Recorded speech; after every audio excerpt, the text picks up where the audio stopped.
आज की स्टोरी में शैन को देखेंगे रीबर्थ के बाद वो एम्परर को उसकी सीट पर बैठने में हेल्प करती है और खुद भी बैठती है। शैन की आज मैरिज हो रही है, उसने ली को हेल्प की है एम्परर बनने में और वो अब लेकर आया है उसके लिए वाइन, लेकिन उसमें जहर डाल के। और उसके सामने उसकी स्टेप सिस्टर रूही आकर बोल रही है, तुम्हें क्या लगता है कि तुमसे मैरिज करेगा? ये ऐसा नहीं होने वाला है, ये तो मुझे लाइक करता है। अब हम देखते हैं कि डेथ के बाद उसकी आंख खुल रही है तो वो डरी हुई है और सामने उसे ली नजर आता है, उस पर अटैक कर देती है। इधर उधर रूम में देख रही है और पिछली लाइफ की मेमोरीज को याद कर रही है कि ली ने तो उसे मार डाला था और सब कुछ सच्चाई बता रहा था। अब वो उसके सामने खड़ा है, कहता है तुम्हें पता है ना कल बहुत इंपॉर्टेंट दिन है? कहती है हाँ पता है, सब तैयारियां हो गई हैं। उसे पता चल गया है कि उसकी रीबर्थ हुई है और अब वो ली की बिल्कुल हेल्प नहीं करने वाली। वो एक जनरल है, आर्मी की पावर उसके पास है। प्रिंस जो के रूम में आती है तो वो हैरान हो गया है। अब वो कह रहा है कि इतनी रात को यहाँ पर क्या कर रही हो? बोले लगते एक बहुत ही इंपॉर्टेंट बात बताने आई हूँ। तलवार लेकर उसकी गर्दन पे रख लेती है कि तुम्हें मेरी बात माननी होगी। प्रिंस जो वहां पर एटीट्यूड में खड़ा है। अब वो उसे कहने लगते हैं क्यों, मैं तुम्हारी बात क्यों मानूं? आखिर ऐसी क्या बात तुम मुझे बताने के लिए आए हो, वो भी इतनी रात को और मेरी गर्दन पे तलवार रख के? मैं एक प्रिंस हूँ, तुम्हें पता है ना इस बारे में। अब वो कहती है तुम बनोगे एम्परर, क्योंकि अगर तुम ना बने तो फिर ली तुम्हारी जगह बन जाएगा। वो उसे सारा प्लान बता रही है। रात को वहीं पर है और उसी के साथ वो एम्परर की तरफ आती है। एम्परर सामने ही देख के घबरा जाता है, ये तुम क्या कर रही हो? अब वो कहने लगती है एम्परर आपको अभी ऑर्डर देना ही पड़ेगा कि आप इसे एम्परर बनाने वाले हैं। अब वो वहां पे देखता है कि ऐसा ना हो इसकी जान ही चली जाए। वो एम्परर को कहती है अभी ऑर्डर लिख कर दीजिए, यहाँ पर जो लोग हैं ना आसपास वो भी मेरी ही बात मानेंगे। आपको पता है मैं जनरल हूँ और मेरे पास आर्मी की पावर है। बहुत सारे लोगों को वो बुलाती है और कहती है तुम लोग गवाह बनोगे। एम्परर सामने ही ऑर्डर देता है और वहीं पर जो को एम्परर बना दिया जाता है। प्रिंस जो एम्परर बन गया और वहीं पर शैन कह रही है आज के बाद तुम एम्परर बन गए हो और याद रखना कि मैंने तुम्हें एम्परर बनाया है तो तुम्हारा साथ भी आगे जाकर दूंगी। सामने हम देखते हैं जो वहां पर आसपास के लोग हैं घबरा गए हैं कि ये सब क्या जबरदस्ती कर रही हो तुम। बोलने लगती है मैं बिल्कुल ठीक कर रही हूँ, वरना इसकी जगह ली आ जाता और वो सब कुछ गड़बड़ कर देता। सबको वो बता रही है गवाह रहो कि ये एम्परर बन गया है। सुबह को हम देखते हैं पैलेस के सामने ली बहुत सारे लोगों को आकर अटैक करने वाला है और कह रहा है तुमने मुझे धोखा दिया। सामने ही खड़ी है शैन और कहती है तुम्हारे धोखे के बारे में मुझे पहले ही पता चल गया था। पुरानी लाइफ की मेमोरीज को याद करी है, कैसे उसने उसकी स्टेप सिस्टर के साथ मिलकर उसे मारा था। अब बोलती है मेरी तो स्टेप सिस्टर के साथ तुम्हारा अफेयर चल रहा है, तुम्हें लगता है मुझे पता नहीं है? वहीं पर ली देखने लगता है और कहता है कि अटैक करो अटैक करो। वो अपने लोगों को लेकर आ गया है, मैं भी जाऊंगा एम्परर की तरफ। अब वो एम्परर की तरफ पहुंचता है तो एम्परर कह रहा है तुमने तो देर कर दी आने में। ली बोलने लगता है देर क्या कर दी, अभी ऑर्डर दो कि मैं एम्परर बनूंगा वरना मैं तुम्हें यहाँ पर ही मार डालूंगा। सामने ही वो कहने लगता है अभी यहाँ पर मुझे ऑर्डर मिलेगा और मैं एम्परर की सीट पर बैठ जाऊंगा। तुम दोनों को लगता है कि तुम दोनों जीत गए हो, ऐसा नहीं होने वाला। जो सामने आ जाता है, बताती है कि ये एम्परर बन चुका है पहले ही। अब वो जैसे ही उस पर तलवार चलाने लगता है तो जो उसे बचा लेता है। सामने ही उसे बहुत ज्यादा गुस्सा आ रहा है उस पर, कहने लगता है तुम इतनी बड़ी धोखेबाज निकली और तुमने मुझे धोखा दे डाला। कल तक कह रही थी कि हाँ सारी तैयारी हो गई है। बोलती है वो सिर्फ और सिर्फ एक धोखा था तुम्हारे लिए, जैसा तुम मुझे धोखा दे रहे हो मेरी स्टेप सिस्टर के साथ मिलके। वो अपने लोगों को अटैक के लिए बोलता है लेकिन उसे ही अटैक करके बिठा दिया जाता है। वो उसे देख के बोल रही है कोशिश मत करो क्योंकि कुछ नहीं होने वाला। वो थप्पड़ मारती है तो जो उसका हाथ साफ करने लगता है। अब वो नोटिस कर रही है कि जो उसके साथ बहुत ही अजीब बिहेव कर रहा है। सामने उसे देख के बोलती है तुम्हारे साथ साथ रूही भी जेल में जाएगी, तुम दोनों जेल में सड़ोगे, तुम दोनों ने मिलके मुझे धोखा दिया है। पुरानी मेमोरीज को भी याद करिए कि रूही कैसे उसे बोल रही थी कि मैं तो प्रेग्नेंट हूँ और तुम्हें क्या पता कि कब से हम साथ हैं, तुम्हें तो इस बात का पता ही नहीं था। अब वो वहां पर उसे ये बातें याद दिलाती है, पिछली लाइफ की मेमोरीज। उसे जोर से थप्पड़ भी मारती है। इसके बाद देख रहे हैं जो वहां पे देख रहा है कि वो काफी ज्यादा दुखी है, उसे प्रिजन में लेकर आई है पुरानी मेमोरीज को याद करते हुए और ज्यादा उसे मरवा रही है। कि सामने ही वो अपनी स्टेप सिस्टर रूही को देखती है जो आके कह रही है सिस्टर प्लीज मुझे बचा लो, मुझे तो बचा लो, मेरा कोई लेना देना नहीं है। सामने ही आता है जोर, कहने लगता है तुम्हारा कोई लेना देना नहीं है, तुम्हारा तो इसके साथ अफेयर था। बोलती है नहीं नहीं सिस्टर ऐसी बात नहीं है, प्लीज मुझे तो बचा लो, मैंने ऐसा कुछ नहीं किया। वो सामने आके कहती है तुम ना बहुत ज्यादा शोर कर रही हो और मेरे कानों को बिल्कुल अच्छा नहीं लग रहा है। बोलती है ऐसा कुछ नहीं है सिस्टर, मेरा तो ऐसा कोई अफेयर नहीं था, मुझे अभी जेल से निकलवाओ, मैंने कुछ नहीं किया। शैन वहां से जाते हुए बोल रही है इसके मुंह में पॉइजन डाल दो, ये बहुत शोर कर रही है। वो उसे जाते हुए देख रही है रूही, उसके हाथ में पेंडेंट है और सोचने लगती है कि मैं ऐसे हार नहीं मानने वाली इतनी जल्दी। अब दोनों प्रिजन से बाहर आ रहे होते हैं। सामने हम एम्पर को देख रहे हैं और उसके साथ हम देख रहे हैं शैन को। जैसे ही वो एम्पर आ रहा है तो वो पीछे हटती है, एम्पर गिरने लगता है और वो उसे ही बचा लेती है। जैसे ही बचाती है पीछे होने लगती है तो वो बोल रहे एकदम से पीछे क्यों हो रही है। अब वो उसे कहती है क्या हो गया, तुम ऐसी हरकतें क्यों कर रहे हो। एम्पर बोलने लगता है देखो तुमने मेरी इतनी ज्यादा हेल्प की, अब मैं ऐसी हरकत भी नहीं कर सकता। वो पीछे हो जाती है, नर्वस होने लगती है। सुबह को हम देख रहे हैं कि एम्पर जैसे ही बैठ के रीड कर रहा है तो सामने वो कहता है तुम क्या बोल रही हो। वहां पे सामने आकर बोलने लगती है देखो मुझे लगता है ना कि ये लड़की बहुत ही ज्यादा खतरनाक है तुम्हारे लिए। बोलने लगता है एक बार तो उसने मुझे एम्पर बना दिया है, लेकिन मुझे पता है हो सकता है कि वो आगे किसी पॉइंट पे जाकर मेरे लिए खतरा बन जाए, लेकिन मैं सब कुछ देख लूंगा कि मुझे आगे क्या करना है, इसीलिए आपको परेशान होने की बिल्कुल जरूरत नहीं है। वहां पर ही खड़े होकर सोचने लगता है। शैन को देखते हैं जैसे ही वो बैठी है तो उसे खबर मिलती है कि आपसे आंटी मिलने के लिए आई हैं और वो जल्दी से आती है। जो आंटी सामने मिलने के लिए आई है वो उसे बता रही है कि मैं और तुम्हारी मदर बहुत अच्छी दोस्त हुआ करती थी। वो उसकी माँ के बारे में उसे बताने लगती है। कहती है मेरी माँ को तो मैंने अच्छे से देखा भी नहीं है। अब वो कहती है हाँ यही बात है, और तुम्हारे फादर के बारे में तुम्हारी माँ कहा करती थी कि उन्हें बहुत ज़्यादा मुश्किल हो रही थी और वो दूर चले गए थे।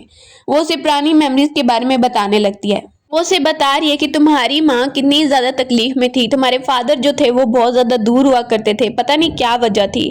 तुम कोई आम लड़की नहीं हो मुझे ये पता है, और तुम जो भी कर रही हो ना अच्छे से करना, ध्यान से करना, ताकि तुम्हारी मदर को भी पीस मिल सके। वो ये सब उसे बता रही है। ये आपको मेरी माँ का पता है। वहीं पर वो कह रही है मुझे ये नहीं पता कि अभी वो कहाँ पर है, लेकिन मैं तुम्हें पुरानी मेमोरीज के बारे में बता सकती हूँ, हो सकता है कि तुम अपनी माँ को, अपने फादर को ढूंढ पाओ। सामने वो उसे एक पेंडेंट भी देती है। रात को सोते हुए उसे अजीब सा ड्रीम आ रहा है। सुबह हम देख रहे हैं गार्ड वहां पर एम्पर को कुछ बताने के लिए आया है। ड्रीम में वो देख पा रही थी कि उसके पास कोई पेंडेंट है और साथ में एक लड़का है और वो बहुत खुशी खुशी उसके साथ जा रही है। सुबह को हम देखते हैं वहां पर एम्पर सामने आकर अपनी सीट पे बैठ गया है। सब मिनिस्टर्स उसके सामने झुकने लगते हैं। अब वो एम्पर बन गया है, पहले प्रिंस जो हुआ करता था। और जैसे ही रीजेंट को बुलाया जा रहा है तो वहां पर सब देख रहे हैं रीजेंट एक लड़की कैसे बन सकती है, क्योंकि शैन को रीजेंट बना दिया गया है। वो वहां पर आ रही है सामने तो सब बातें करने लगते हैं ये एक लड़की है और इसको बना दिया गया है रीजेंट। एक मिनिस्टर तो बहुत ज्यादा बात करने लगता है और कहता है कि एक लड़की यहाँ पर कैसे आपके साथ रह सकती है, आपको लगता है कि सीट पर ये बैठने के काबिल है। अब जैसे ही वो उसे एक्सपोज करने लगती है उसकी करप्शन के बारे में तो वो रोने लगता है और कहता है मैं आपको शो कर सकता हूँ कि मैंने कोई करप्शन नहीं किया, मैं सच कह रहा हूँ, इतने सालों से मैं लॉयल हूँ। कहती है सच में तुम लॉयल हो क्या। वो जैसे ही वहां पर देखता है तो एकदम से अपने आप को जोर से चोट लगा लेता है। एम्पर को सब कहने लगते हैं देखिए देखिए इस मिनिस्टर ने चोट खा लिया, चोट खा लिया। उसे गुस्सा आने लगता है। एकदम से सामने शैन खड़ी हो जाती है और कहती है ये सिर्फ इसलिए कर रहा है ताकि इस पर इन्वेस्टिगेशन ना की जाए। सब मिनिस्टर्स को वहां से जाने के लिए बोला जा रहा है और वो बाहर की तरफ जाने लगती है। एम्पर थोड़ी देर बाहर आया है और बारिश भी हो रही है। सामने ही वो खड़े होकर सारी सिचुएशन के बारे में सोचने लगता है कि बहुत सारे मिनिस्टर्स ऐसे हैं जो करप्ट हैं। अब वो अंदर आता है, रीजेंट को काम करते हुए देखता है, पूछने लगता है कोई काम है तो मुझे भी बताना, मैं भी तुम्हारी हेल्प कर देता हूँ। शैन बोलने लगती है नहीं इसकी कोई जरूरत नहीं है, जो मेरा काम है वो मैं कर लूंगी। एकदम से वो पीछे देखती है एम्प्रेस जो की तरफ, जो वहां पर अजीब सा उसकी तरफ देख रहा है। और जैसे ही वो देखती है कि इसकी हरकतें मुझे बहुत अजीब लग रही हैं, बोलने लगता है देखो तुमने मुझे इतनी बार बचाया है, मेरी हेल्प किया है, मुझे एम्पर बनाया है, तो मुझे भी थोड़ी हेल्प करने दो। वो जैसे ही उसे ऐसे बोल रहा है वो वहां पर ही उठती है तो वो दोबारा से उसे बिठा लेता है और बोलने लगता है देखो मुझे टांग में दर्द हो रहा था इसीलिए मैंने तुम्हें उठा के दोबारा से इस जगह पे बिठाया है। अब वो पीछे हो जाती है और कहती है एम्पर जो, तो मैं एम्पर बन गई हूँ, मुझे लगता है तुम्हें एम्पर की तरह ही बिहेव करना चाहिए। अब वो वहां पर ही उसे गौर से बता रही है कि हमें आगे देखना है कौन हमारा दुश्मन है, ये नहीं देखना है कि कौन किसकी हेल्प कर रहा है। एम्पर उसे दोबारा से बिठा लेता है और कहता है कि तुम्हें ना कुछ लिखना होगा। वहां पर वो नोटिस कर रहा है कि शैन नर्वस हो रही है, बोले लगता है ये लिख के इस पे साइन कर दो। वो वहां पर ही कुछ 2 लाइंस लिखती है जो उसे बताता है और वो साइन करके उसे दे देती है।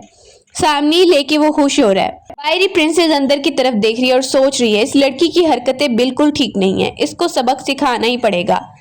अब वो एक मेड को बुलाती है और उसे कहती है जैसा मैं कहूँ वैसे ही करो। इसके बाद वो शन के साथ जो गार्ड है उसे बुलाती है। गार्ड वहां पर कहती है ठीक है, मैं शन रीजेंट को दे के आती हूँ। वो लेकर आई है और कहती है ये देखिए ये आपके लिए टी आई है, पता नहीं अजीब लग रहा है मुझे कि उन्होंने भेजी है प्रिंसेस ने। वहां से ही वो पीने लगती है टी। वो नोटिस नहीं करती कि इसके अंदर कुछ मिला हुआ है, पॉइजन होता है और उस पर असर होने लगता है। जैसे ही एम्प्रेस जो उससे मिलने आता है तो वो अजीब सी हालत में और गौर से उसे देखने लगती है। एम्प्रेस जो देखता है इसे क्या हो गया, एकदम से चिल्लाने लगता है जैसे ही वो बेहोश हो रही है। तो अब वो देखता है तो बहुत ज्यादा घबरा जाता है, डॉक्टर को बुलाने लगता है। डॉक्टर आया उसे चेक करने के लिए। बहुत ज़्यादा उसे बुखार हो रहा है और उसका टेम्परेचर बहुत ज़्यादा होता जा रहा है कम होने की बजाय, और ये बहुत खतरे की बात है। एम्प्रेस जो कहने लगता है कुछ तो तरीका होगा इसे बचाने का। वहीं पर डॉक्टर कहता है इसकी बॉडी का टेम्परेचर किसी तरह से कम करना होगा, वरना ऐसा ही होता रहा तो ये बच नहीं पाएगी। जो घबरा जाता है और बोलने लगता है कोई तो एंटीडोट होगा ना इस जहर का।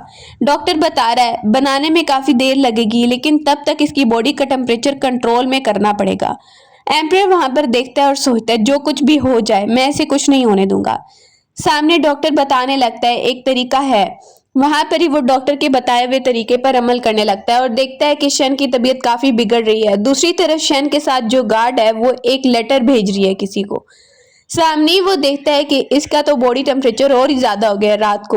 तो वो क्या करता है कि एक बाथ टब में बहुत सारी बर्फ डाल के अपनी बॉडी को वहां पर कूल करने लगता है ताकि वो ठंडी हो जाए और उसके बाद वो हेल्प कर सके शन की उसकी बॉडी का टेम्परेचर कम करने में। रात ऐसे ही गुजर जाती है। सुबह हो गई है। सुबह को देखते हैं अभी तक वो होश में नहीं आई है। डॉक्टर को बुलाया जाता है तो वो कहता है कि इसका एंटीडोट बनाने में बहुत मुश्किल हो रही है, इसकी हालत भी खराब लग रही है। कि तब तक एक और डॉक्टर आ जाती है जो उस गार्ड ने बुलवाई थी। वो जल्दी से आकर उसे कुछ मेडिसिन देती है और बताने लगती है कि मैं कुछ लिख कर लेकर आई हूँ, मुझे लगता है कि ये एंटीडोट जरूर काम करेगी। सामने वो देखने लगती है ये प्रिंस जो है क्या। गार्ड बता रही है ये अब एम्परर बन गया है। एम्परर उसे थैंक यू करने लगता है। वो बताती है कि ये मेडिसिन इसे पिलानी पड़ेगी, लेकिन ध्यान रखना कि तुम्हें भी इसका इन्फेक्शन हो ना जाए। वहां पर ही वो फिर भी रिस्क ले लेता है और मेडिसिन उसे पिला देता है। शन को मेडिसिन दे दी जाती है और वहीं पर शन को होश आता है काफी देर बाद। लेकिन उसको होश आता है तो वो सामने एम्परर को देखती है जो अभी वहीं पर सो रहा है। वो जल्दी से देखती है इसे भी इन्फेक्शन तो नहीं हो गया। डॉक्टर को बुलाने लगती है। डॉक्टर को कहती है चेक करिए।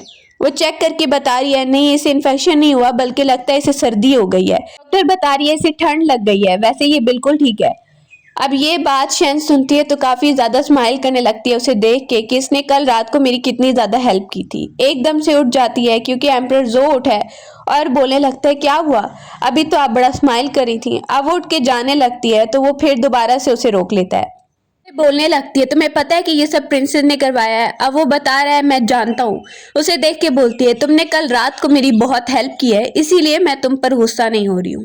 थोड़ी देर बाद शन को देखते हैं जो प्रिंसेस को बुलवाती है और उसे कह रही है कि स्पेशल टी मैंने आपके लिए बनवाई है, आप पीना चाहेंगी। प्रिंसेस सामने कहने लगती है कि अभी मेरा मूड नहीं है टी पीने का। अब वो वहां पर उसका टी सेट ही गिरवा देती है और जैसे ही गिरवाती है प्रिंसेस को कह रही है कि ज्यादा गुस्सा होने की जरूरत नहीं है। तुमने मुझे जहर दिलवाया, पॉइजन दिलवाया और मैं मर सकती थी, और तुम यहाँ पर ये कह रही हो कि मैं तुम्हारा एक फालतू सा टी सेट भी नहीं तोड़ सकती। अभी तुम्हें बहुत ज्यादा प्रॉब्लम हो रही है। शन एम्परर जो के कजन को बुलवा लेती है। वो वहां पर ही सामने आई है। रीजेंट आपने मुझे बुलवाया, कुछ जरूरी काम था क्या। सामने वो रीड भी कर रही है और उसे बताने लगती है कि उसने क्यों बुलवाया। वो सुनती है और कहती है आपके कहने पर मैं ये काम कर दूंगी, थैंक यू सो मच मुझे ये मौका देने के लिए। अब हम देख रहे हैं पैलेस में वो बाहर आ रही है और कह रही है ये लड़की समझती है कि ये बहुत बड़ी बन गई है, ये खुद मुझे एम्परर की तरफ भेज रही है और इसे लगता है कि बहुत अच्छा काम कर रही है। अब मैं ऐसा कुछ करूंगी कि ये यहाँ से चली जाएगी। दूसरी तरफ देखते हैं कि एम्परर वहीं पर बात ले रहा है तो वो देखता है कि कोई आया है वहां पर। उसकी कज़न वहां पर आई होती है जो आकर उसे कहने लगती है एम्परर यहाँ पर ना मैं खुद से नहीं आई हूँ, मैं तुम्हारी कज़न हूँ, तुम्हें मुझे चूज़ करना चाहिए, मुझे खुद शन ने भेजा है, उसने झूठ बोला है। और जैसे ही एम्परर आता है तो गुस्सा होने लगता है। अब शन कहती है क्या हो गया तुम्हें, तुम सारी चीज़ें क्यों फेंक रहे हो। वो उसे गुस्सा होने लगता है कि तुमने मेरी कज़न को भेजा था। बोलती है क्या, वहाँ पर ही उसे गुस्सा आ रहा है कि तुम्हें पता है कि मैं उसे बिल्कुल नहीं चाहता हूँ, बल्कि मैं तुम्हें लाइक करता हूँ और तुम उसको मेरी तरफ भेज रही हो। बहुत ज़्यादा गुस्सा होने लगता है, चीज़ें उधर उधर फेंक देता है और शैन से नाराज़ हो जाता है। शैन वहाँ पर ही देख रही है एम्परर ज़ो को और कहने लगती है चलो इस साइड पे फेस करो। अब वो फेस भी नहीं कर रहा है, ज़बरदस्ती वो उसे बोलने लगती है देखो फिर ये बात है कि अगर तुम मुझे लाइक करते हो तो हम सीधा सीधा मैरिज कर लेते हैं। वो उसे ये ऑफर कर देती है, स्माइल कर रही है। सुबह हो गई है और दूर से खड़े होकर वो सारी चीज़ों को देख रही है कि कौन कौन गेट से बाहर जा रहा है। शैन वहाँ पर ही खड़ी होकर थोड़ी देर के लिए देखती है। इसके बाद हम देखते हैं वो वापस आई है और साथ में वो बता रही है आंटी को कि मैंने फ़ैसला किया। आंटी कहती है अच्छा ये तो बहुत अच्छा फ़ैसला है, मुझे ये बताओ कि तुम पैलेस में भी एम्परर ज़ो के लिए गई थी ना। अब वो बोलने लगती है नहीं ऐसी बात नहीं है, लेकिन अब मुझे लगता है कि उसने मुझे कहा है कि वो मुझे लाइक करता है तो मैरिज का फ़ैसला किया है। वैसे भी इस फैसले से मैं वहाँ पर ही रहूँगी और जो मुझे करना है मैं कर पाऊँगी। देखते रात हो गई है, सब लोगों को बुलाया गया और वहीं पर एम्परर ज़ो सबको बता रहा है कि वो मैरिज करने वाला है। सब हैरान है कि वो किससे मैरिज। वहीं पर बताया जाता है रीजेंट शैन आ रही है। जैसे ही वो आती है तो सब हैरान हो गए हैं कि इसके साथ इसकी शादी हो रही है। इसके बाद शादी की रस्में की जाती हैं और दोनों वहाँ पर खड़े हुए हैं। एम्परर भी वहाँ पर बहुत ज़्यादा हैप्पी लग रहा है, जबकि ये देख के वहीं पर प्रिंसेस को गुस्सा आने लगता है। उसने एक प्लानिंग की है और मेड आती है उसके कान में बताती है सब कुछ तैयार है। अब वो मेड को दे देती है और कहती है जैसा मैंने कहा वैसा ही करना। वहाँ पर ही सामने खड़ी होकर कहती है शैन क्यों ना एक कप वाइन का तुम पियो। कि तब तक एम्परर ज़ो आ जाता है, उनके हाथों से वो वाइन का ग्लास ले लेता है और खुद पी लेता है। वहाँ पर ही वो खड़ी रह जाती हैं। इसके बाद वो देख रही है ये एम्परर भी ना लास्ट मोमेंट पे आके इसने मेरा प्लान ही ख़राब कर दिया, लेकिन कोई बात नहीं मैं कुछ और ज़रूर करूँगी। एम्परर जैसे ही गया बात लेने के लिए तो वो सोच रहा है कि इतना हॉट मुझे फील क्यों हो रहा है, आखिर मैंने क्या पिया था। के अंदर ड्रग्स थे जो प्रिंसेस शैन को देना चाह रही थी। शैन टाइम पे पहुंच जाती है और देख रही है क्या हो गया तुम्हें, उसे संभालने लगती है। वहीं पर दूसरी तरफ प्रिंसेस को देखते हैं कि शैन के रूम में उसने एक लड़के को डाल दिया और साथ में वो सोच रही है यहाँ पर जब आएगी तो वो फंस जाएगी। वो वहाँ पर पुरानी मेमोरीज को याद करिए कि एकदम से वो आदमी उसे ही पकड़ लेता है। अब वो देख रही है ये क्या कर रहे हो तुम, अगर तुमने मुझे हाथ लगाया तो फिर देखना मैं तुम्हारे साथ क्या करती हूँ। लेकिन वो आदमी उसके कंट्रोल में नहीं आ रहा है और अजीब अजीब उससे बातें करने लगता है। सुबह हो गई है और जल्दी से वो एम्परर ज़ो के रूम में स्माइल करती हुई आती है। सोच रही है कि इसके रूम में तो मैंने जिस आदमी को डाला था वही होगा शैन के साथ, लेकिन वो सामने क्या ही देखती है कर्टन के पीछे शैन है और शैन उसे दिखा रही है प्रिंसेस को ये देखिए मेरे साथ तो मेरा हस्बैंड ही है, आप इतनी सुबह सुबह आई हैं, कुछ ज़रूरी काम है क्या। जो सामने आता है तो वो चिल्लाने लगती है तुम इस लड़की के साथ कैसे हो सकते हो, तुम्हें पता है कि ये लड़की बैड लक है, इसीलिए मैंने तुम्हें इससे दूर करने की कोशिश की, लेकिन तुम यहाँ पर।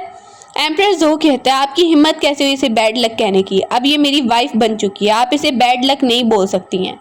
सामने ही शैन भी बाहर आने लगती है कर्टन पीछे करके और उसे प्रिंसेस को बहुत ज़्यादा गुस्सा आ रहा है उसे देख के कि तुम बच गई लेकिन आइंदा नहीं बच पाओगी।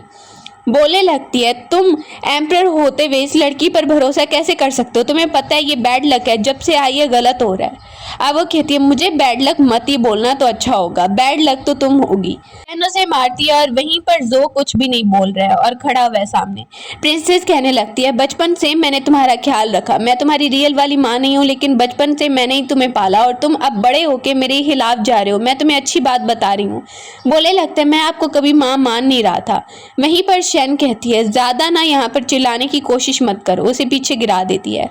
ज़ो बताने लगता है कि बचपन से आपने मेरा ख्याल रखा लेकिन सिर्फ और सिर्फ अपने फ़ायदे के लिए, मुझे तो नहीं लगता कि आपने मुझे अपना रियल बेटा मानकर मेरा कोई ख्याल रखा था। वहाँ पर ही वो सब चीज़ें बताने लगता है कि बचपन में वो कितना दुखी हुआ करता था। शैन वहाँ पर उसकी बातें सुनती है, वो भी थोड़ा सैड हो जाती है और उसे चोट लग गई है और बोल रही है चिल्ला रही है तुम दोनों के लिए बिल्कुल अच्छा नहीं होगा। एम्परर कहने लगता है मैं देख लूँगा कि आगे जाकर क्या करना है। बोले लगती है ये लड़की तुम्हें तबाह कर देगी, ये बैड लक है, तुम्हें पता है कि इसके साथ रहकर तुम बर्बाद हो जाओगे। वहीं पर शैन ये सुनती है और कहती है अब ये बात करना बार बार बंद करो क्योंकि तुम्हारी बात पे अब कोई भी बिलीव नहीं करने वाला है। एम्परर जो भी उसे वहां से जाने को बोल रहा है कि मुझे तुमसे कोई बात नहीं करनी है। प्रिंसेस वहां पर ही है और चिल्लाकर बोल रही है तुम दोनों बिल्कुल खुश नहीं रह पाओगे। एम्परर जो बोलने लगता है कि मैं एम्परर ना बन पाता अगर आपके बस में होता, तो आप तो मुझे कभी एम्परर बनाना ही नहीं चाहती थी। साथ में शैन उसे देखती है और सोच रही है कि ज़्यादा दुखी मत हो। उसके जाने के बाद वो वहाँ पर ही कहती है चलो ज़्यादा दुखी मत हो। स्माइल करके देखने लगती है, उसका साथ देने लगती है और एम्परर जो काफ़ी ज़्यादा उसके साथ हैप्पी लग रहा है। सुबह को हम देखते हैं वहीं पर एक ऑफिसर आया है बताने के लिए कि बहुत दूर से एक प्रिंस और प्रिंसेस आप लोगों से मिलने आए हैं। अब वो कहने लगती है क्या काम है उनको कि वो खुद ही यहाँ पर आ गए। एम्परर जो को भी लगता है कुछ गड़बड़ है और शैन को भी लगने लगता है, लेकिन वो दोनों डिसाइड करते हैं ठीक है अगर वो इतना ही हमसे मिलना चाहते हैं तो हम ज़रूर उनसे मिलेंगे। ऑफिसर को बोल दिया जाता है कि तैयारियां करो, हम उनसे मिलने आएंगे। दूसरी तरफ एम्परर जो कह रहा है रीजेंट वैसे तुम मुझे आइडिया दोगी कुछ कि उनसे कैसे निपटना है। बोलने लगती है हाँ आइडिया दूंगी, पहले जाकर देखते हैं कि वो आखिर कहना क्या चाहते हैं। एम्परर जो कहने लगता है पहले वो कभी भी यहाँ पर मुझसे मिलने के लिए नहीं आए, लेकिन इस बार आए हैं तो ज़रूर कोई बात होगी, तो हमें उनसे मिल के ही बात करनी होगी। अब वहीं पर शैन कहने लगती है हाँ हाँ तुम डरो मत, मेरे पास आइडिया है, अभी चलो मेरे साथ, मैं भी तुम्हारे साथ ही बैठूंगी। अब वो दोनों इकट्ठे वहाँ पर आ जाते हैं। सामने हम प्रिंस को देख रहे हैं, वो उन दोनों को हेलो बोलने लगता है और साथ में उसके प्रिंसेस भी आई है। जैसे ही प्रिंसेस सामने देख रही है एम्परर जो को तो वह अजीब सा बिहेव कर रही है और कहने लगती है ये रीजेंट एक लड़की है, इसने रेड कलर की ड्रेस डाली है। अब उसका भाई उसे कह रहा है देखो ऐसी बातें मत करो यहाँ पे खड़े होके। बोलने लगता है रीजेंट शैन से मैं मिलने के लिए आया हूँ स्पेशली, और उसके लिए कोई चीज़ भी है। बोलने लगती है क्या है, सबके सामने दो। वहां पर ही वो एम्परर जो को कहने लगती है कि अगर तुम नहीं चाहते तो मैं मिलने नहीं जाऊंगी। वो बोलने लगता है कुछ भी करने से पहले ये दिमाग में रखना कि तुम मेरे पैलेस में खड़े हो।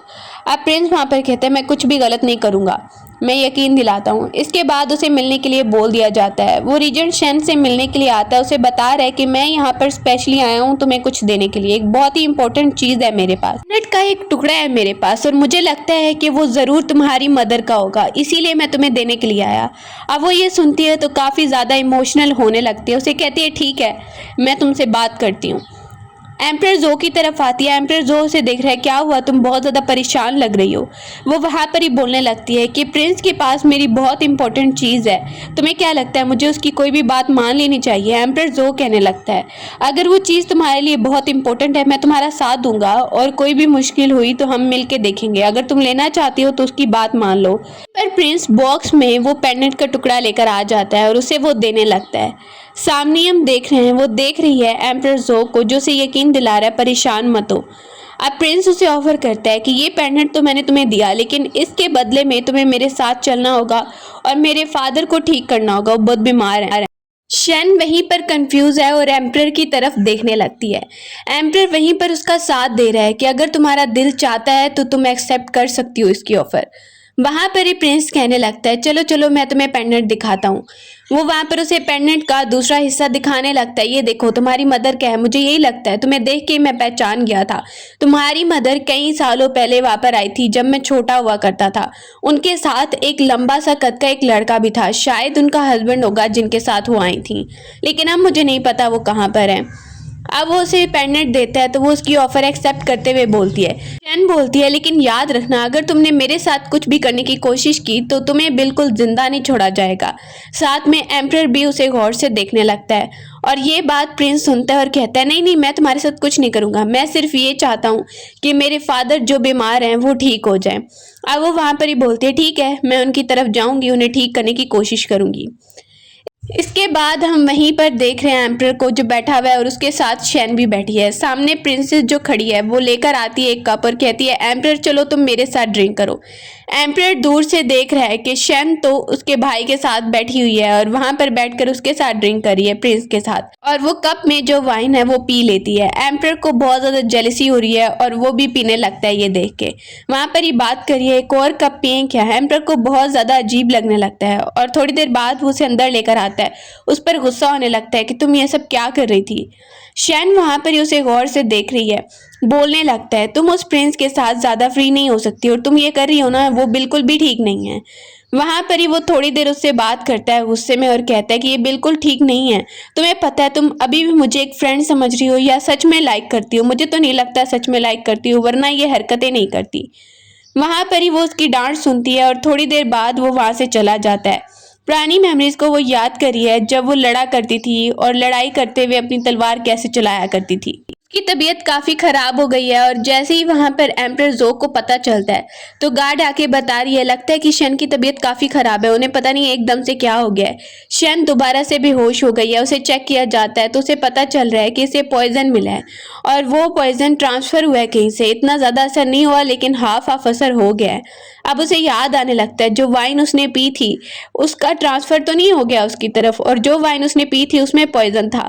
जल्दी से आता है प्रिंस की तरफ। प्रिंस कहता है मुझे नहीं पता वाइन में पॉइजन था, तुम ये क्या बात कर रहे हो। एम्परर से कहने लगता है इतना ज्यादा मासूम बनने की कोशिश मत करो। उसकी बहन को बुलवाया जाता है और एम्परर से कहता है तुमने ये सब कुछ किया है ना, मुझे पता है कि तुमने किया है और तुमने जो पॉइजन दिया है उसकी वजह से शन की तबीयत इतनी बिगड़ गई है। अभी मुझे बताओ कि उसका हल क्या है। अगर तुमने ना बताया तो देखना कि तुम्हारे साथ क्या होता है। असल में प्रिंसेस उससे जेलस हो रही थी और उसे मारने की कोशिश की। अब वो बता रही है कि उसका हल इतना आसान नहीं है, मैं बता दूं तो तुम कर भी नहीं पाओगे। अब वो तरीका बताती है कि कैसे उस पॉइजन को ठीक किया जा सकता है।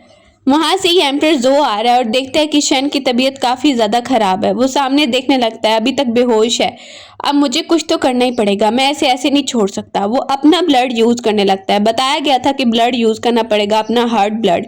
तो वो अपना ब्लड उसे पिलाता है, यूज करता है ताकि वो ठीक हो जाए। और साथ में वो सोच रहा है क्या सच में ये डीमन है क्या। उसे ये भी पता चलता है कि सच में शन एक डीमन एनर्जी है। तो होश में आ जाती है लेकिन गार्ड आके बताती है कि मुझे नहीं पता इन्होंने क्या किया, आप खुद ही इससे पूछ लीजिएगा जब ये होश में आएंगे। अब वो परेशान हो गई, उससे पूछती है तुमने आखिर क्या किया, ये चोट कैसी है। बताने लगता है मुझे पता चला था कि तुम हार्ट के ब्लड से ठीक हो पाओगी, इसीलिए मैंने अपना ब्लड यूज किया। वहां पर ही वो देख के स्माइल करने लगती है, उसे थैंक यू बोलती है, थैंक यू सो मच, तुमने मेरी इतनी ज्यादा हेल्प की है। अब हम देखते हैं कि वो आ रही है सामने। शन जैसे ही आके खड़ी होती है तो सामने हम एक और प्रिंसेस को देखते हैं जो उसकी स्टेप सिस्टर है। कहने लगती है आओ आओ, मैं तुम्हारा ही वेट कर रही थी। सामने ही वो कहती है मुझे पता चला है कि तुम मुझे ठीक कर सकती हो। वो वहां पे ही वाइन आराम से पीने लगती है। आसपास के लोग बात कर रहे हैं, तुम्हारे बारे में तो हमने सुना है कि तुम एक डीमन हो। सामने ही वो कहती है एक चैलेंज है, अगर तुम वो कर लोगी तो फिर मैं देखूंगी मैं तुम्हें ठीक कर सकती हूँ या नहीं। वो सामने आ जाती है, बोलने लगती है हाँ अगर तुम ये कर पाओगी चैलेंज तो फिर ही मैं कह सकती हूँ कि तुम ठीक हो पाओगी या नहीं। सामने ही वो कहती है लेकिन मुझे क्या पता कि इसमें कोई और गड़बड़ ना हो जाए। वो हंसने लगती है और कहती है अब ये तुम पे डिपेंड करता है कि तुम बिलीव कर रही हो या नहीं। सामने आ जाती है और कहती है ठीक है मैं ट्राई करती हूँ। वहीं पर वो शन को ब्लड निकालने को बोलती है और वो डॉट डाल देती है। इसके बाद वो देखती है तो उसे कुछ पता चलता है जिससे वो एकदम से घबरा जाती है और वो कह रही है मुझे ना तुम्हारा इलाज नहीं करना, और वहां से चली जाती है। दूसरी तरफ एम्परर ज़ो को देखते हैं, उसे अजीब सा पेन फील होने लग गया है। निया को देखते वो बहुत ज्यादा चिल्ला रही है। सामने वो लड़का कहता है इतना चिल्लाओ मत, इतना जोर से क्यों चिल्ला रही हो, मुझे लगता है तुम्हें आराम करना चाहिए। वो चला जाता है और पीछे से निया जो है बहुत ज्यादा गुस्से में है। अब वो आती है उसी प्रिंसेस के पास जो वहां पर शन के खिलाफ है और उसे कहने लगती है कि तुम मेरा साथ दो। बोलती है अच्छा तुम भी शन को लाइक नहीं करती हो। वो वहां पर ही उसे एक चिट लिख के देती है और उसे बता रही है कि तुम्हें क्या करना है। बोलने लगती है ठीक है मैं इस बारे में सोचती हूँ जो तुमने कहा है। निया को वो कहने लगती है ठीक है मैं तुम्हारा साथ देती हूँ और तुम्हें एक मेडिसिन देती हूँ, अगर तुमने ये एक बार भी उस शन को पिला दी ना फिर वो बच नहीं पाएगी। पैलेस में हम शन को देखते हैं, वो अपनी मेड के साथ आ रही है और सामने ही देखती है और कहती है तुम यहाँ पे क्या कर रही हो, तुम्हें लगता है कि यहाँ पर तुम कुछ कर सकती हो। वो अपना प्रॉमिस पूरा करने आई है लेकिन कदम कदम पे उस पर अटैक हो रहे हैं और वो जैसे ही सामने उस लड़की को देखती है कहती है तुम मुझे नहीं मार पाओगी।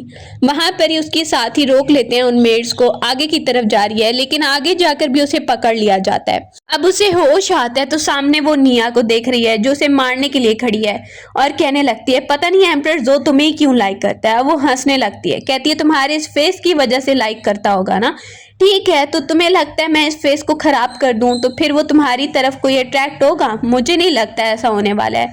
वो उससे बहुत ज्यादा जेलसी में उसे मारना चाह रही है और अटैक करना चाह रही है उसके ऊपर। उसे कहती है तुम्हें पता है कि पहले ही मैंने तुम्हें पॉइजन पिला दिया है, लेकिन वो जंजीरों को भी तोड़ देती है और कहती है मेरी एनर्जी पूरी है और तुम मरोगी मैं नहीं मरूंगी। वहां पर वो उस पर ये अटैक कर देती है, उसे याद दिला रही है कि तुमने तो मेड को कहा था ये मिलाने को, लेकिन जैसे ही गार्ड मेरे पास वो लेकर आई पीने के लिए तो मैंने तो पहले ही डिटेक्ट कर लिया था कि इसके अंदर कुछ मिला हुआ है। वहां पर ही वो उसे गर्दन से पकड़ लेती है और कह रही है नहीं नहीं ऐसा नहीं हो सकता, ऐसा नहीं हो सकता। अब हम देखते हैं उसी प्रिंस के फादर को, जो प्रिंस ने वादा लिया था मेरे फादर को ठीक करने आओगी तुम। सामने उसकी स्टेप सिस्टर बैठी हुई है शैन की। शैन वहां पे आती है और कहती है तुम यहाँ पर इसे क्या पिला रही हो? तुम्हें लगता है कि तुम इसे ठीक कर रही हो, लेकिन मुझे तो कुछ और ही लग रहा है। अब वहां पर जैसे ही वो सामने है तो उसका फादर उसे पहचान जाता है। असल में वो शैन का फादर भी है और वो कहने लगती है यहाँ पर क्या चल रहा है। बोलने लगता है मैं तुम्हें पहचान गया हूँ, तुम मेरी ही बेटी हो और ये तुम्हारी स्टेप सिस्टर है। सामने ही बोलती है मैं तो इसे यहाँ पर कुछ ऐसा पिला रही हूँ जिससे ये बच नहीं पाएगा। अब वो जोर से हंसने लगती है, वैसे क्या ही बात है कि तुम खुद अपने फादर को ही मार रही हो। बताने लगती है मेरी माँ के साथ जो हुआ उसे भी मुझे पता लगवाना है। बोलने लगती है तुम्हारी माँ भी एक डीमन थी और उन्हें मार दिया गया, अब तुम भी मरोगी, तुम भी एक डीमन ही हो। सामने उसका फादर उसे गौर से देखने लगता है और वो वहां पर ही उसे बता रही है तुम्हें पता है कि इसने खुद तुम्हारी माँ को मरवाया है। साथ में वो उसे कह रही है मैं तुमसे बहुत ज्यादा जेलस हुआ करती थी कि तुम्हें आखिर तुम्हारी मैरिज क्यों करवाई जा रही है उस जगह पे जहां पर मेरी नहीं करवाई जा रही, इसीलिए मैं इसको मार रही हूँ क्योंकि इसने मुझे मौका नहीं दिया और तुम्हें आगे भेज दिया। अब वो वहां पर ही देख रही है, उसे बताया जा रहा है कि तुम्हारी माँ की लाइफ को मुझे लेना था अपनी लाइफ बढ़ाने के लिए।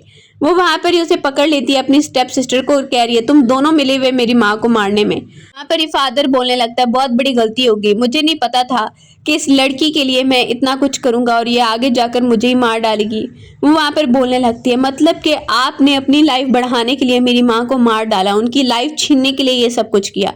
उसकी स्टेप सिस्टर भी देखने लगती है यही बात है और सामने फादर कह रहा है आगे जाकर ये मुझे मार रही है, मुझे जहर दे रही है सिर्फ और सिर्फ जेलसी में आकर। अब वो कहने लगती है कि आप ना यही डिजर्व करते हैं, इसीलिए तो मैं ये कर रही हूँ, आप भी जिंदा नहीं बचेंगे। वहां पर ही जोर जोर से वो हंसने लगती है, इसका मतलब तुमने अपनी लाइफ बढ़ाने के लिए मेरी माँ को मार डाला, लेकिन अब देखो कि तुम खुद इस हालत में हो कि तुम्हें पॉइजन दिया जा रहा है। वहां पर सबसे पहले तो अपनी स्टेप सिस्टर को वो वहीं पे खत्म कर देती है। उसका फादर उसे बुलाता है लेकिन वो कहती है आप बिल्कुल भी डिजर्व नहीं करते कि मैं आपकी जान बचाऊं, आपने जो मेरी माँ के साथ किया, धोखा दिया, वो बिल्कुल ठीक नहीं था। वापिस आई है तो सामने एक गार्ड को चोट लगी है, उसे देखने लगती है तुम ठीक तो हो ना। इसके बाद वो एक जगह पे गुजर रही है तो एकदम से उस पर अटैक होता है और सामने वो मुकाबला करने लगती है, लेकिन एक सीक्रेट जगह से एक तीर चलने वाला है जिसका उसे बिल्कुल भी पता नहीं था। निया सामने आती है और कहती है तुम इस जाल से बिल्कुल बच नहीं पाओगी और यहाँ से जिंदा नहीं जा पाओगी। अब वो जैसे ही नीचे गिर गई है तो कहने लगती है तुम्हें लगा कि तुम बच पाओगी। वो उस पर अटैक शुरू कर देती है और सामने ही कह रही है तुम्हें बता दूं कि तुम्हारे इस फेस को मैं खराब करके ही रहूंगी, फिर ना प्रिंस जो बिल्कुल भी तुम्हें लाइक नहीं करेगा। जैसे ही वो अभी लड़ाई कर रही होती है कि एकदम से एक अटैक आता है और वो अटैक होता है तीर का जो उसके आर पार हो जाता है और वहीं पे गिर जाती है। अब वो बिल्कुल भी हिल नहीं पा रही है। निया उसके सामने खड़ी है और कहती है मैंने तुम्हें शुरू में ही बताया था कि तुम यहाँ से जिंदा नहीं बच पाओगी, अब देखो कि क्या हो गया। वहां पर ही वो बेहोश है और वो उसे वहां से ही छोड़ के चली जाती है। थोड़ी देर बाद हम देखते हैं कि शैन की आंख खुली है और सामने वो देखती है कि प्रिंस उसे बचा कर लेकर आया है। प्रिंस याद दिला रहा है कि कैसे वो सब वहां पर गए थे। अब उसे पुरानी मेमोरीज याद आने लगती हैं। वो कहता है कि शुक्र है मैंने टाइम पे आकर तुम्हें बचा लिया। वो जैसे ही पुरानी मेमोरीज को याद करी है तो उठना चाह रही है तो सब उसे रोकने लगते हैं। प्रिंस भी उसका स्टेप ब्रदर ही निकला और सामने वो प्रिंसेस को देख रही है जिससे उसके फादर ने दूसरी बार शादी की थी और वो बता रही है कि मैं तो बहुत परेशान थी। प्रिंस भी कह रहा है कि तुम कुछ कर सकती हो। बताने लगती है मैं तुम्हारी रिक्वेस्ट मान रही हूँ लेकिन मेरे पास सच में कोई तरीका नहीं है। पुरानी मेमोरीज को याद कर रही है कि वो वादा करके आई थी जोर से जल्दी वापस आएगी। अब प्रिंसेस उसे कहने लगती है प्लीज़ यहाँ से मत जाओ, मुझे तुम्हारे लिए कोई और भी काम है। बोलने लगती है क्या? वो प्रिंसेस कह रही है कि मुझे पता है मेरा हस्बैंड तो अब बच नहीं पाएगा। साथ में उसका भाई भी कहने लगता है मैं ये चाहता हूँ मेरी जगह सीट पे तुम बैठो क्योंकि तुम सारी चीज़ों को ज़्यादा अच्छे से संभाल पाओगी। अब वो देख रही है और कहने लगती है ये कैसे हो सकता है। उसका भाई उससे रिक्वेस्ट करता है मुझे पता है कि तुम अच्छे से सब कुछ संभाल पाओगी। वो हाँ बोल देती है और एम्परर जो अपनी आखिरी सांसों में है, मरने से पहले वो लिख के जाता है वो अपनी सीट पर किसको बिठाने वाला है और वहीं पर ऐलान भी हो रहा है। लेकिन एक और आदमी वहां पर आ गया और कहता है कि मैं इसकी सीट संभालूंगा। साथ में देखते हैं कि वो प्रिंसेस उसे बता रही है तुम्हें आगे क्या करना है, ये ज़रूर हम पे अटैक करने के लिए आया होगा। वो सबको बता रहा है कि मेरे से ज़्यादा सूटेबल हो ही नहीं सकता सीट पर बैठने के लिए, एम्परर ने मेरा नाम ही लिया होगा लेकिन वहीं पर एंटर हो जाती है और कहने लगती है शन कि एम्परर खुद लिख कर गया है कि उसने मुझे अपनी सीट पर बिठाया है और मैं उसकी बेटी हूँ। सामने ही वो बताने लगती है सबको और जो एम्परर का ऑर्डर है वो भी दिखाया जाएगा। ये अटैक करने के लिए खड़ा हो जाता है, बोलने लगती है अगर तुम अटैक कर सकते हो तो हमारे पास भी पावर है अटैक करने की, लेकिन याद रखना एम्परर जो का भी साथ मेरे साथ है। अब वो ये बात सुनता है तो सोच रहा है मुकाबला नहीं कर पाएगा और हार मान लेता है। उसका भाई भी साथ खड़ा है, वो अपनी माँ को देखने लगता है। उन दोनों को यकीन था कि शन ज़रूर इसका मुकाबला कर लेगी और उन दोनों को ये भी यकीन है कि शन इस सारे मामलात को अच्छे से संभाल पाएगी। अब वहीं पर प्रिंसेस सबको बताने लगती है कि मेरे हस्बैंड के बाद अब यही उसकी सीट पे बैठेगी उसकी बेटी। वो सबके सामने बैठ जाती है उसी सीट पे और इसके बाद हम देख रहे हैं सामने प्रिंसेस को लाया जाता है। वो जैसे ही देखती है ये सीट पे बैठ गई है, बताया जा रहा है कि अब एम्परर की जगह ये बैठेगी। सामने ही वो देखने लगती है तो गुस्सा होने लगती है और अजीब अजीब हरकतें करने लगती है और बोलने लगती है ऊंचा ऊंचा। उसे कहा जा रहा है ऊंचा बोलने से कुछ नहीं होगा। वो उसे बता देती है शन कि अब ये सीट मेरी है, इस पे मैं बैठूंगी और कोई भी कुछ भी गड़बड़ करने की कोशिश करेगा तो उसे सज़ा मिलेगी। सामने जितने भी मिनिस्टर्स होते हैं वो उसके सामने झुकने लगते हैं। एम्परर का ऑर्डर भी सबको दिखाया जाता है। सब लोग वहाँ पर आते हैं और कहते हैं ठीक है हमने तुम्हें एम्परर मान लिया है। वहाँ पर ही वो देखने लगती है जो जो प्रॉब्लम्स हैं वो तुम लोग मुझे बताओगे। सामने एक लड़का जिसने वेल किया हुआ था वो उसे धक्का देती है और कहती है तुम तो छुपने की कोशिश कर रहे हो ना, लेकिन मैं तुम्हें छुपने नहीं दूंगी, तुम्हें सज़ा मिलेगी। जो भी यहाँ पे करप्शन करे थे कि एकदम से जो भी एंटर हो जाता है, कहती है तुम यहाँ पर ही आ गए। जो देख रहा है कि तुम मुझसे वादा करके गई थी जल्दी वापस आओगी लेकिन आई नहीं। अब उसे बता रही है यहाँ पर क्या क्या हुआ है। वहीं से उसका हाथ पकड़ती है, उसे ले जाती है और बोलने लगती है मैं भी तुम्हें काफ़ी मिस करी थी लेकिन मुझे पता नहीं था कि तुम यहाँ पर सरप्राइज़ देकर आ जाओगे। वहाँ पर सब कुछ बताने लगती है। अब वो कहता है कोई बात नहीं। साथ में वो उसे कह रही है तुम सैड मत हो, देखो मैं तो हमेशा ही तुम्हारे साथ हूँ ना, और मैंने तो तुम्हें बता दिया था कि मैं तुम्हें लाइक करती हूँ।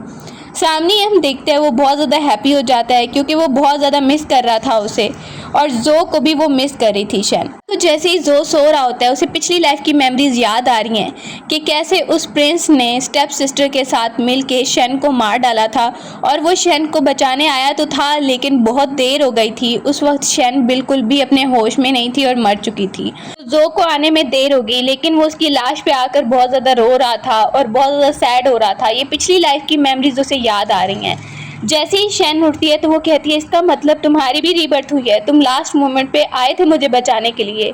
उस वक्त मुझे थोड़ा थोड़ा हल्का याद है, मरने से पहले मैंने किसी को देखा था कि वो आ रहा है, अच्छा वो तुम थे। अब वहीं पर वो जाने लगती है, उसे भी साथ लेकर जा रही है, बहुत ज़्यादा हैप्पी है और कहती है मैं बहुत हैप्पी हूँ कि तुमने मेरा साथ दिया इस लाइफ में। जल्दी से वो उसे बाहर लेकर आती है और कहती है चलो चलो आसमान पे हम देखते हैं, तारे देखते हैं, आसमान कितना ही ज़्यादा ब्यूटीफुल लग रहा है और मैं इस वक्त बहुत ही ज़्यादा अच्छा फील कर रही हूँ। साथ में जो को भी देखते हैं, वो भी बहुत ज़्यादा हैप्पी है। सुबह को जो वापस जा रहा है उसे कहने लगती है तुम चिंता मत करो, यहाँ पर कुछ चीज़ें हैं वो करने के बाद मैं जल्दी ही वापस आ जाऊँगी, तुम्हें बिल्कुल परेशान नहीं होना। जो वहाँ से वापस चला जाता है एम्परर जो, और वो वहाँ पर ही है और जैसे ही बैठती है अपनी सीट पे कुछ लोग उसके सामने आते हैं जो वहाँ पर बता रहे हैं कि पानी की प्रॉब्लम चल रही है और कुछ और प्रॉब्लम्स उसे बताने लगते हैं। अब वो ये सुनती है तो साथ में जनरल भी खड़ी हुई है, वो भी ये बातें सुन रही है। वो वहाँ पर ही उन्हें सोल्यूशन बताने लगती है और कहती है कि तुम लोग को ये सोल्यूशन करना चाहिए। साथ में उसका भाई है वो भी वहाँ पे मशवरा देने लगता है कि ये तो बहुत ही रिस्की होगा, लेकिन वो कहती है ये बहुत ही ज़्यादा अच्छा सोल्यूशन है, कोई भी मेरे खिलाफ बोलेगा सब उसके सामने झुकने लगते हैं, नहीं नहीं हम नहीं बोल रहे। भाई परेशान है क्योंकि उसने डिसाइड किया है कि वो खुद लड़ने के लिए जाएगी। अब जैसे ही वो जा रही है तो उसे कहती है परेशान मत होना, मैं जल्दी ही आ जाऊँगी। स्माइल करने लगता है। वो जिस जगह पे आई है वहाँ पर उन्होंने बहुत सारी जगह खाली करवा ली है और वो काफ़ी हैप्पी है और जैसे ही खुश है तो वो ड्रिंक कर रही है। उसे अब बिल्कुल भी होश नहीं है और वहीं पर जनरल उसे अंदर रूम में लेकर आ रही है तो सामने उसे जो नज़र आता है जो वहाँ पर आ चुका है, कह रहा है कि मैं तुम्हारा साथ देने के लिए आया हूँ। अब वो उसे देखती है जो को और वहीं पर हम देखते हैं बाहर प्रिंस भी अटैक करने के लिए आ चुका है। जैसे ही वो ज़ोर ज़ोर से आवाज़ें देने लगता है, कहता है कि तुम लोग बच नहीं पाओगे। वो सरप्राइज़ अटैक उन पर कर देता है। ये वही है जिसने पिछली लाइफ में शन को मार दिया था उसकी स्टेप सिस्टर के साथ मिलके। अब हम देखते हैं लड़ाई करते करते सुबह हो गई है और वो वहीं से भागती हुई आ रही है कि प्रिंस उसके पीछे आ रहा है। कहता है कि तुम नहीं बच पाओगी और सीट मेरी होगी। उसे बोलने लगती है तुम्हें लगता है कि तुम सब कुछ हासिल कर पाओगे इस लाइफ में, तो मैं तुम्हें कुछ करने नहीं दूंगी अपने जीते जी। प्रिंस वहाँ पे बोलने लगता है सब कुछ मेरा होगा। बोल रही है उसे तुम कुछ नहीं कर पाओगे, तो वो हंस रहा है कि मैं बहुत कुछ कर पाऊंगा। सरप्राइज अटैक के बाद कुछ नहीं बचा। सामने ही वो रुई को ले आती है और कहती है ये वही है ना जिसके साथ तुम्हारा अफेयर चल रहा है। अब वो कहती है प्लीज़ प्लीज़ मुझे तो माफ़ कर दो, मैंने तो कुछ नहीं किया, मुझे छोड़ दो, मुझे छोड़ दो। और एकदम से वो उसे ही सामने कर देता है और कहता है तुम मरोगी। जैसे ही वो देखता है कि उस पर खतरा आने वाला है और उस पर अटैक होने वाला है, तो वो रुई को सामने कर देता है। रुई से वो बिल्कुल भी वहाँ पर रुई को सामने करके मरवा देता है और हंस के बोलने लगता है ये लड़की तुम्हारी बहन बिल्कुल पागल थी, इसे लगता था ये मेरा साथ देगी और सब कुछ इसका हो जाएगा। मैंने तो इसे कितनी बार मेडिसिन दी ताकि ये प्रेग्नेंट ही ना हो। वहाँ पर ही हंस हंस के बताने लगता है और उस पर भी अटैक कर दिया जाता है। और वो देखता है तुम्हारे हाथों मरने से अच्छा है कि मैं खुद ही अपने आप को मार दूं। वो छलांग लगा देता है और सामने ही शैन देख रही है और जो भी कि वो खुद वहाँ से जंप लगा के नीचे गिर रहा है। अब वो वहाँ पे मर चुका है। इसके बाद वो अपनी माँ की कब्र पे आती है और सामने ही देख रही है ग्रेव को, बहुत ज़्यादा सैड होने लगती है। अपने हैंड्स को देखने लगती है कितने ज़्यादा लोगों को मैंने मारा है। जो वहाँ पे कहने लगता है इससे फ़र्क नहीं पड़ता, वो सब हमारे दुश्मन थे, अगर तुम उन्हें ना मारती तो वो हमें मार देते। अब वो वापस आते हैं। सब मिनिस्टर्स वहाँ पे देख रहे हैं कि एम्परर जो सबको बता रहा है कि ये अब अपनी कंट्री की भी एम्प्रेस बन चुकी है, तो कोई भी इसके साथ बदतमीजी नहीं करेगा। वो सामने ही देख रही है और सब लोग उन दोनों के सामने झुकने लगते हैं, हस्बैंड और वाइफ के सामने। वहीं पर पुरानी मेमोरीज को याद कर रहे हैं। वो दोनों पुरानी मेमोरीज को याद करने लगते हैं जब वो बातें कर रहे थे। सब मिनिस्टर्स वहाँ पे देखने लगते हैं और कहते हैं इसके बारे में तो कहा गया था कि ये डीमन है और उसका क्या हुआ। वहाँ पर उन्हें बताया जा रहा है ऐसा कुछ नहीं है, बाकी तो लोगों से ये बहुत ज़्यादा अच्छी है जो सबको अच्छे से संभाल लेगी। अब वो एम्पर के सामने कुछ नहीं बोल पाते हैं और वहीं पर वो जैसे ही सामने बैठती है तो सब लोग वहाँ पर झुकने लगते हैं। वो एम्प्रेस बन चुकी है और साथ में एम्पर जो, वो सब उसके सामने झुक रहे हैं। इसके बाद वो जैसे ही काम कर रही है तो जो आता है और कहता है लगता है तुम बहुत बिजी हो और तुम्हारे पास तो मेरे लिए टाइम भी नहीं है। वो वहाँ पर उसे देखने लगती है, देखो अभी मैं बहुत बिजी हूँ, इंपॉर्टेंट काम कर रही हूँ। सामने ही कहती है लगता है तुम्हारा कुछ करना पड़ेगा। वो उस पिंजरे में ही उसे बंद कर देती है। सामने स्माइल करके देख रही है। अब जो की तरफ जाती है। जो देख रहा है कि तुमने मुझे इसमें बंद कर दिया। कहती है हाँ क्योंकि तुम मुझे डिस्टर्ब कर रहे थे इसीलिए तुम इसमें बंद रहोगे। अब वो वहाँ पे देखने लगता है। उसे बिल्कुल बुरा नहीं लग रहा है। थोड़ी देर वो शोर करता है और उसे कहती है ठीक है मैं तुम्हें निकालती हूँ बाहर। अब देख रहे हैं बहुत टाइम के बाद कि वो बाहर डिनर करने के लिए आए हैं। जैसे ही बैठे हैं तो उनके सामने एक बच्चा आता है। बच्चा जो के कान में बता रहा है आपको पता है कि इस लेडी के बारे में सब लोग कितनी तारीफ कर रहे हैं और कहते हैं कि ये बहुत अच्छी है, सबकी हेल्प करती है। स्माइल करके वो देख रही है। अब जो कहने लगता है हाँ सबकी हेल्प तो करती है, सब इसकी तारीफ कर रहे हैं। वहीं पर एक फेस्टिवल होने वाला है और वो सामने देखते हैं फायरवर्क्स को तो खड़े हो जाते हैं खुशी से और इसी के साथ स्टोरी एंड हो जाती है।